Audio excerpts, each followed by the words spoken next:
साहब आप कैसे देख रहे हैं सारे मामले को?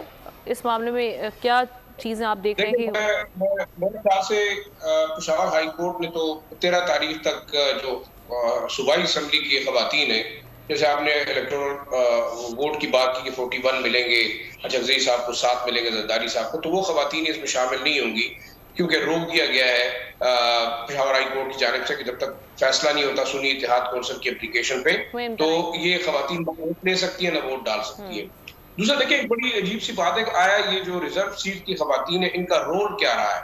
हम्म। इस पे जरा सा इसको ऑब्जेक्टिवली हम लेते हैं कि 288 से ज्यादा ये खवातीन अपने पार्लियामेंट्री लीडर या पार्टी के हेड या उनके किसी करीबी लोगों की रिश्तेदार अपनी पढ़ाई, मेरे ख्याल में मैं नहीं समझता कि मेरिट में बहुत सारी खवातीन इनमें से आती है। हाँ, खवातीन की प्रेजेंस जरूर शो की जाती है दुनिया को दिखाने के लिए कि इतनी परसेंटेज से जो है वो खवातीन तकरीबन 10% जो बात कर रहे हैं कि वो रहेंगी असेंबली के अंदर। उनका रोल क्या रहा है? मेरे ख्याल में ना उनका लेजिस्लेशन में रोल रहता है, ना वो इंडिपेंडेंट है, ना वो जो है कोई किरदार अदा कर सकती है। तो मेरा ये ख्याल है कि पैरेलली अगर कोई ऐसा मैकेनिज्म हो कि जैसे कि आप ओपन इंतखाब के साथ खवातीन की रिजर्व सीटों के ऊपर डायरेक्ट जो है वो वोटर से वोट मांगा जाए, तो एक जी। आपको अंदाजा होगा कि पॉलिटिकल वर्कर आया है या किसी का रिश्तेदार। एक पॉइंट ये हुआ।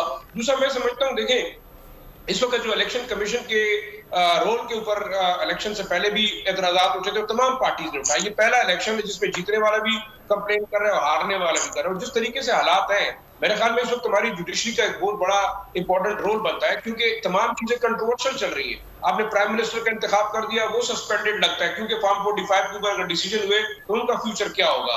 फिर आपने एक चीफ मिनिस्टर बड़े सूबे की बना दी, बिल्कुल ठीक है, कानून के मुताबिक उन्होंने और भी ले लिया। फिर अगर ये चीजें वापस होती है और अदालतें साफ देना शुरू कर दे तो क्या बनेगा?